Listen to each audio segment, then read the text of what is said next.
welcome to a very special edition of Green Signals. What you're about to see in the next, well, we don't know how long, 15, 20, 25 minutes, Richard? Who's to say? We're going to talk about the Labour's plans, which are being characterised as renationalising the railway, and we can talk about that as well. Our general impressions of it, and then maybe some individual aspects of it that's caught our eye, and that Richard and I have just spent last evening and most of today doing a whole range of radio and TV media, so we know the sort of questions which people are asking. So how does that sound, Richard? Sounds like a plan. It's kind of a developing thing as we sort of learn and think more about it, isn't it? But I think we've got the basics pretty clear now. So shall I kick off? Absolutely. Go for it. Making it up as we go along. Right. Well, I've been pretty critical of Labour over the last few months with its just endless mantra of publicly owned and publicly accountable, and saying they really had to get off the pot and come up with some detail. And I'm delighted that they've done it. And I have to say, the more I read it, and I've still got a lot of reading to do because you see things each time, don't you?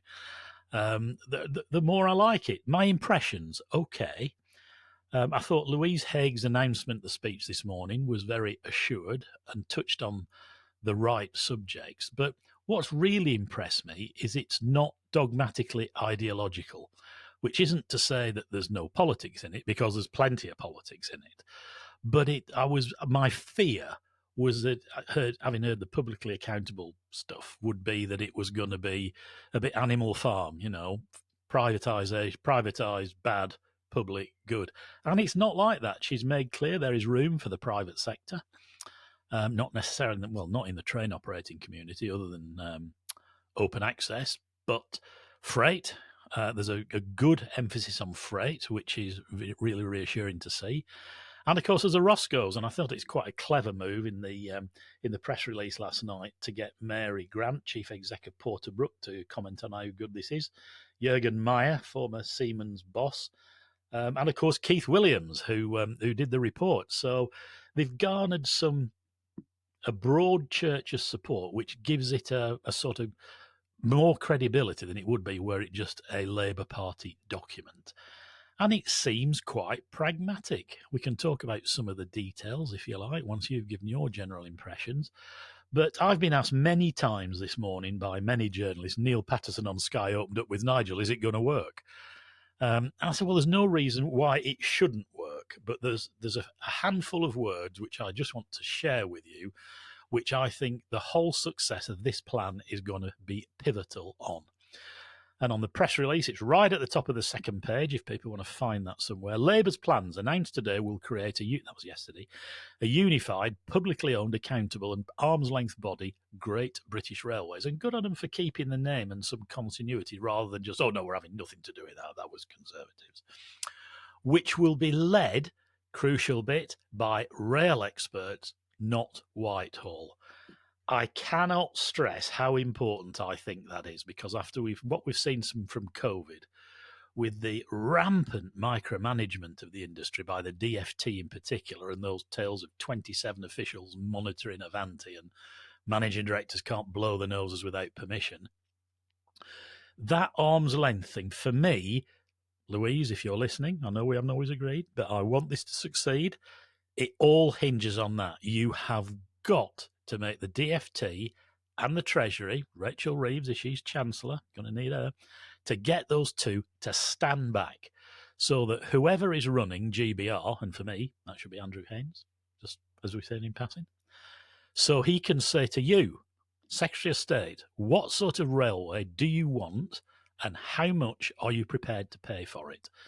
And then with the answers to that question being given, it's your job to stand back as passenger-in-chief, as you said in your speech, and let Andrew or whoever's there turn to his organisation and say, we have our job, we have our budget, it is now time to utilise our professional skills to deliver it. And from that, all the other stuff I've been asked about this morning by TV and radio interviewers about late trains and reliability and dirty trains, everything, IR, all those things can follow once the railway is run by a group which is not being endlessly meddled with by civil servants and the Treasury. Full stop. Discuss, as the best A-levels always used to say. What's your general impressions? Well, it's very, very similar. There's a couple of things that I would perhaps point out in it, but it's very similar. I have to say, I really like it. I really like it because it doesn't follow sort of ideological grounds, really. It's more pragmatic, and that's great. It builds on the commonality. I mean, there's a lot of common, I mean, the government agree that we need something different. The government agree we need a unified platform. The government agree that DFT officials need to be not involved in the day-to-day.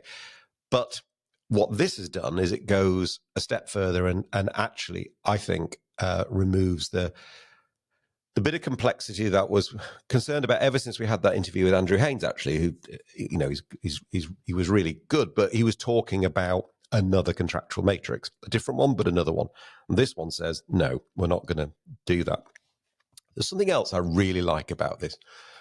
I love the fact that it doesn't talk about an organizational change or a structure in isolation. It says the first thing we're going to do on day one is get a team together, like a shadow body, start to get that sorted, and we are going to focus on performance and delivery from day one, whilst we do the other stuff as well. But that, for me, I mean, I read that and I went, yes, right, that is absolutely right. And I agree with you. I think there's some nice balance in here. It's private where it's adding value, bringing it into GBL where we think that adds value. So I know that the response from the government today was to say, "Oh, it's unfunded and pointless." Unfunded. I just don't agree with that. I'm afraid, don't agree with that.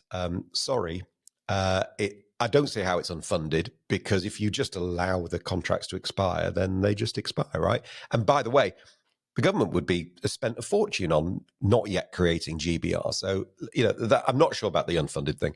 And the pointless thing, I disagree with that, because I think the one thing that we know we've got to get right is that operational delivery. And I can see here a genuine map for how that works. So, there's loads of other stuff, and there'll be detail, and there'll be some issues along the way. But the core of this, I just went, yes. That pointless thing I thought was actually a very silly response, because given, as we have already said, a good chunk of this is what the Conservatives were going to do anyway. So are they saying what they were going to do is pointless in terms of GBR? It was just, I thought, a silly response. Look, I have to say this, Richard.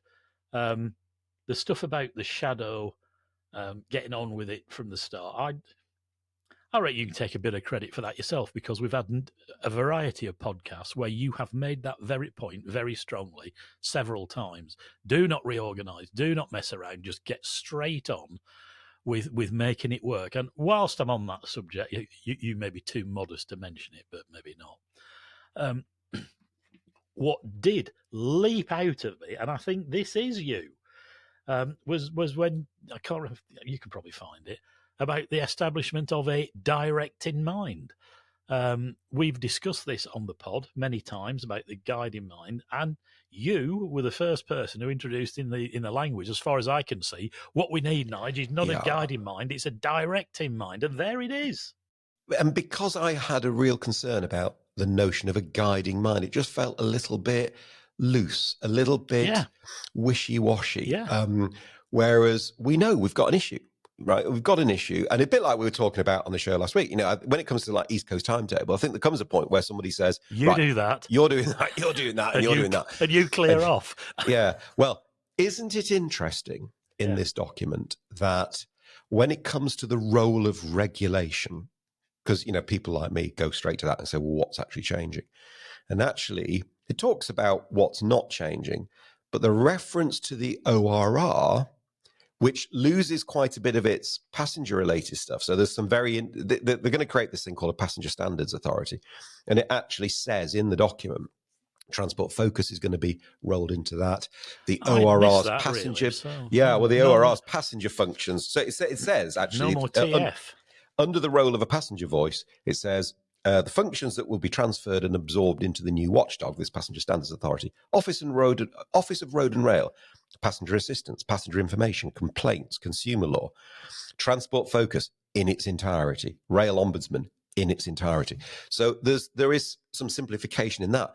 But when you read what the ORR get left with, all I can really find is sort of consultation on open access or involvement in open access. And even then, Labour said where it adds capacity and where it adds value. So I think the bit that I was concerned about, which was that we were going to end up with a regulatory framework for the 90s applied to a much more unified rail. Not as bad as that. Yeah, I think that has changed.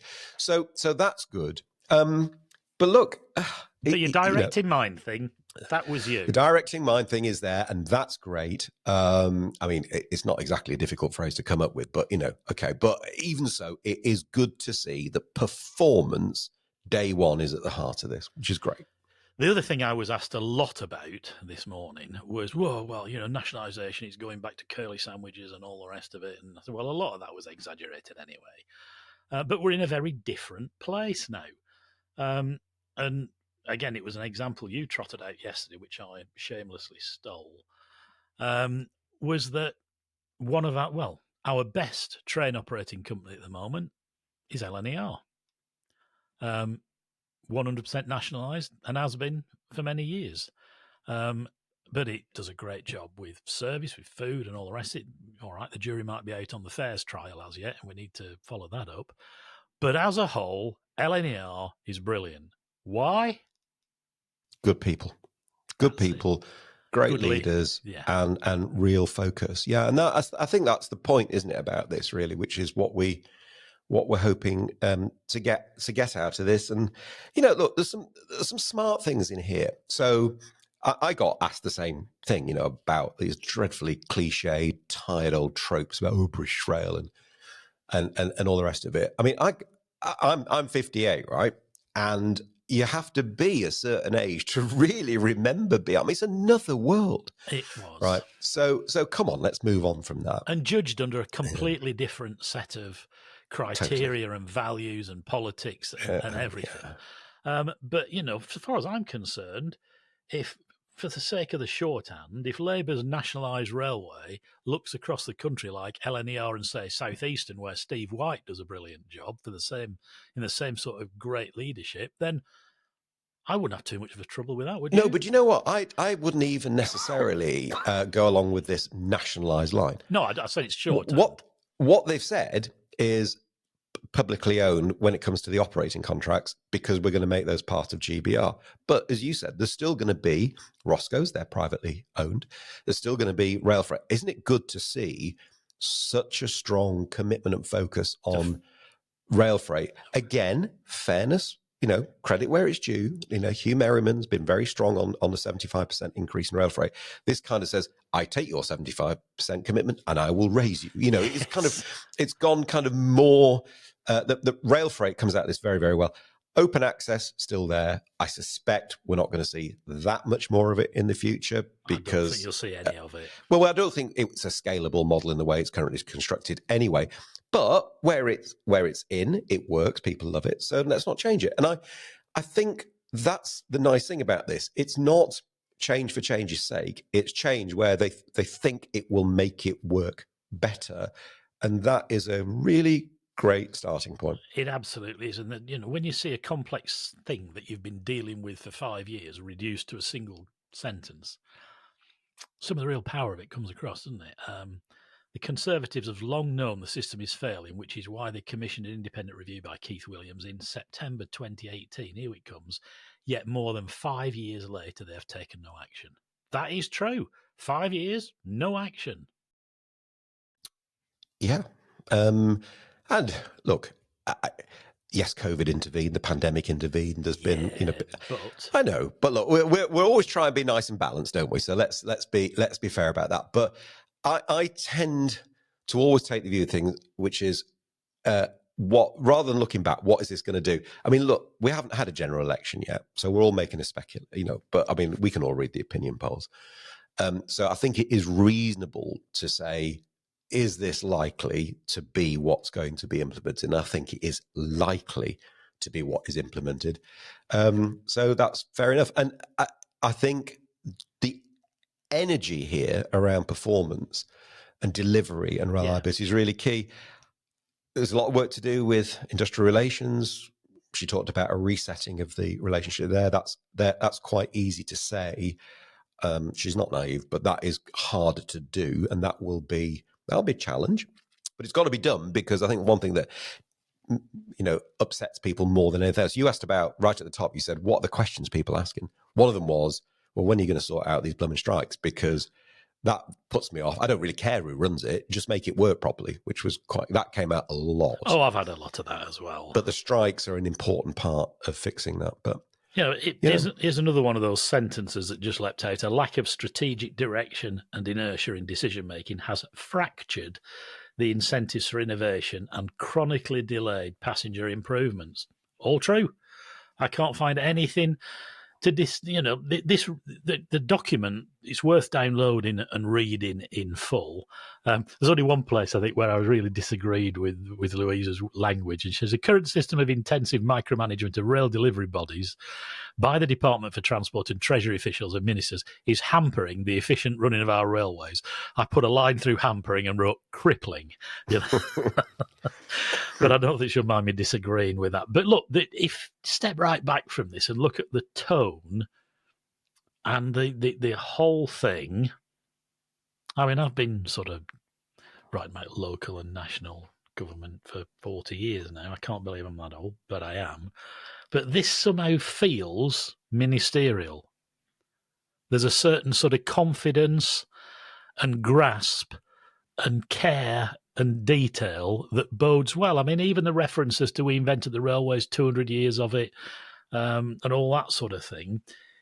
It does feel as though she's got a grasp and a grip of the detail and gives a damn. Oh, that absolutely comes through. I think there's a good mix of vision and practical delivery. I mean, let's just maybe talk for a few minutes about where the challenges might come from, though, because let's do that. Because it does sound like we all think this is the tablets of stone. I mean, it's.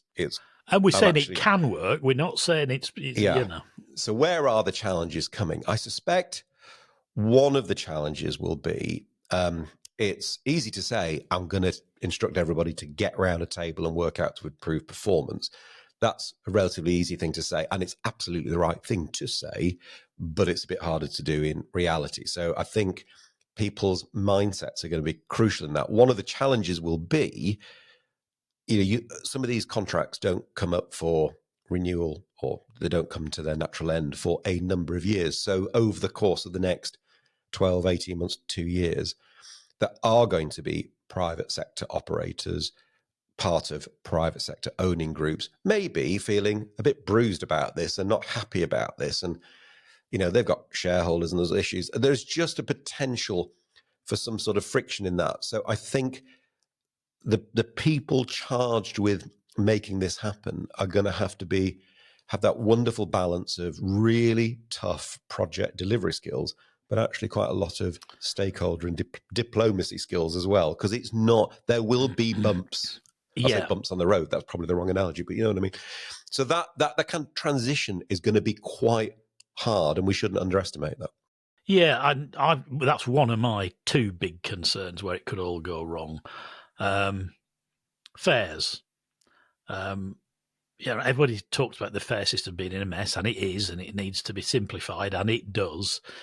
But of course, the minute you do that, the minute you simplify fares, you end up where LNER's ended up now, where you've got winners and losers. Some fares are cheaper, others aren't. And as when you and I talked to Hugh Merriman the other day, he made the point that constituents don't write to MPs and say, thank you for getting my fare reduced, but they sure as hell write when they say my rail fares have gone up. Yeah. So they're going to need whatsits of steel to have the confidence to push through a simplification which, without question, will not work for everybody. There'll be winners and losers. Yeah, but they cannot allow politics to get in the way of doing the right thing if she's serious about this. And my other, I had sort of real red flags going off here about this Passenger Standards Authority.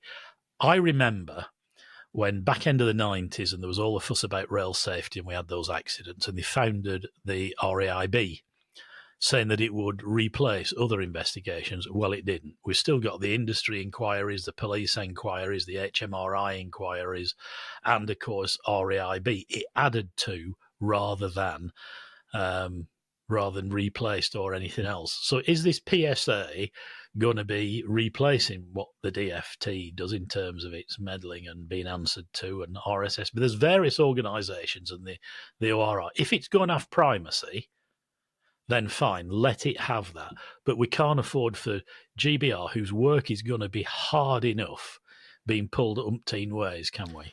No. Okay. So a couple of points there, I think. I want to come back to your fares point, right, in a minute. But on that, I quite like this passenger in chief line. Yeah. I think that's quite clever. And I think somebody does need to kind of be there sort of pushing for that. And she says, as Secretary of State, I will be passenger in chief, and that's great.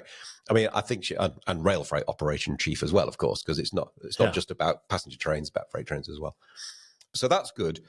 And then we get this Passenger Standards Authority. Now, that's why when you look in the detail, later on the document, it talks about, and we're going to move that bit of transport focus in its entirety moves into this PSA. The rail ombudsman in its entirety, and all the passenger focused bits of ORR move into this PSA.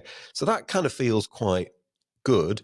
And I have no problem with the line. There's another nice line here. It says, GBR will not be allowed to mark their own homework. That's fine. When it comes to passengers service delivery or freight service delivery, that's right. I think the devil will be in the detail. How is it going to actually function? Is it going to be demanding, a 50-page report every week, or is it going to be more strategic than that? We need to wait and see.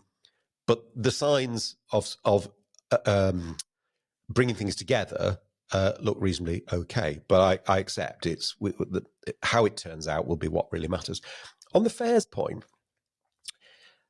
there's some good stuff here, right? So it says the best price guarantee is a good thing. When I go through, I use TfL services a lot, Elizabeth Line or the Tube, whatever, because I'm in London fairly regularly, and I have confidence that when I do my tap in, tap out, it will cap it at a certain amount, and I won't get charged anymore. I just know the tech sort of works, and I think I don't have the same confidence on National Rail. So that best fare guarantee, agree with that. That's pretty good. Delay repay, making it 100% automated. Yeah, totally agree with that. I think passengers get really frustrated about the fact that they can with one but not with the other. So if we can have some simplification and some clarity, I think that's a good thing. She was really pushed this morning very hard on fares on the Radio 4 Today programme. And the presenter really wanted to say, so you can't guarantee that fares won't go up. Right? I thought she handled it very well, but that was a real focus on it. And of course, you can't guarantee that won't happen as a result of simplification. But you've got to do the simplification to give people the confidence. That was my point, yeah. It comes back to the performance point again, Nigel, right? I don't really mind being asked to pay quite a lot if I know I'm going to get there on time, it's going to work, and it's going to be reliable. It's when you're asked to pay a load and it doesn't work that you get, I don't know about you, but I get really frustrated by that. So the fares thing, I think, is going to have a number of steps about it. And as we know, there's only two sources of money, comes from fares and comes from subsidy. So the answer really to fares in terms of pricing and affordability is to get revenues growing again. And how do we get revenues growing again? We have to deliver a safe, boring, reliable, predictable railway. I was asked about that a few times. Well, where are you going to get all this money for investment? Well, you get the railway growing. The DFT has gone out of its way to do the other thing. Things like cross-country were told they couldn't keep their HSTs, that they immediately don't have a big enough train fleet. That is not the way to get a growing railway or satisfy passengers. Neil Patterson asked a very interesting, quite soft question, I suppose. He said, Nigel, he said, I've always used the trains, and I loved it. He said, is there not room to get a bit of that sort of nice bit of romance and glamour back rather than it being a miserable experience? And I thought, well, it's a good point. Again, you go back to LNER, who do a good job on the trains with, new menus and all the rest of it. And you've got the Pullman dining on Great Western. I said, I don't think you're ever going to transform commuting into an enjoyable experience, but it can be made into an acceptable one. But yeah, on the longer trains, why not sort of encourage a bit more of that sort of route pride, the route of the Flying Scotsman, the route of the Cheltenham Flyer and all that sort of thing. I'm all for it. Oh, listen, it's great, but the core of this, I'm going to sound like a flipping accountant now, aren't I? The core of this, there's a reason for that. Thank you, is that laser performance focus. Look, overall, we could talk about it for hours, but honestly, on the first look at this, Mark's 8 to 10. At this, in terms of vision, in terms of usability, understandability, and in terms of pragmatism, 10. Oh, blimey. Because, and I'll tell you why I think it's 10, because this could have been so very different, right? It could have been like a political tract. It comes across as a considered, pragmatic route forward that takes the best of everything and says, how do I want to do it? Now, not everybody's going to be happy with it. No. I understand that, and it'd be foolish to suggest not. But in terms of at the starting gate, 10. Now, whether we'll still be saying that in 3-6 months' time after they've started to implement it, that's a whole different thing, right? Well, I think we're on the same sort. Point. I'm pretty impressed. On a starting point, nothing ever is full marks for me, but I'd certainly give it 9 out of 10. Okay, well that's probably fair. But that's probably fair. With a teacher's comment, but must deliver. Keep me informed. Oh, listen. I'm not resigning from that at all. Absolutely, this is just the starting point. But in terms of tone, it does read like the document of a government in waiting. It just I suppose it reads like somebody who's a group who've understood the brief, listened to people. They've clearly had lots of conversations with loads of people, and they've filtered that and come up with something that, might just work. Hangs together. Well, yeah, as I've said many times this morning, is it going to work? Well, there's no reason why it can't, providing you get the right people in, and that is not just in the train operating companies. It's at GBR, it's in the DFT, and I do think that Louise Haigh and Rachel Reeves are going to need to be shoulder to shoulder, holding back the Treasury and the DFT, because breaking that hold on power is not going to be straightforward. People don't easily cede power. I mean, you remember from SRA days, the late David Rowlands hated the fact that you were there doing what he regarded as his by right. Yeah, so you get the right people and let them go on with it. Yeah. Yeah. I think that's a reasonable point to go and pull the kettle on, isn't it? And I've got to do Talk TV. Go and do some more interviews. Go and do Talk TV and BBC Wales and God knows what else this afternoon. But overall, good day. We're positive, right? So that's and I think we deserve at least a little pat on the back for conducting that without a safety net, without a brief, without a note, and we'll have to check with Stef and everybody else whether it sounded like we knew what we were talking about. But that's it. Yeah. The regular programme will be, our regular mag show will be along on Friday this week, I think. We put it back a bit because we've been busy today doing this. But we always intended that when we set up green signals, that when something big happened, we'd do a special show. Well, something big happens, and this has been the special show. So let us know what you think. But for now, see you at the magazine show on Friday. Otherwise, bye for now. Bye-bye.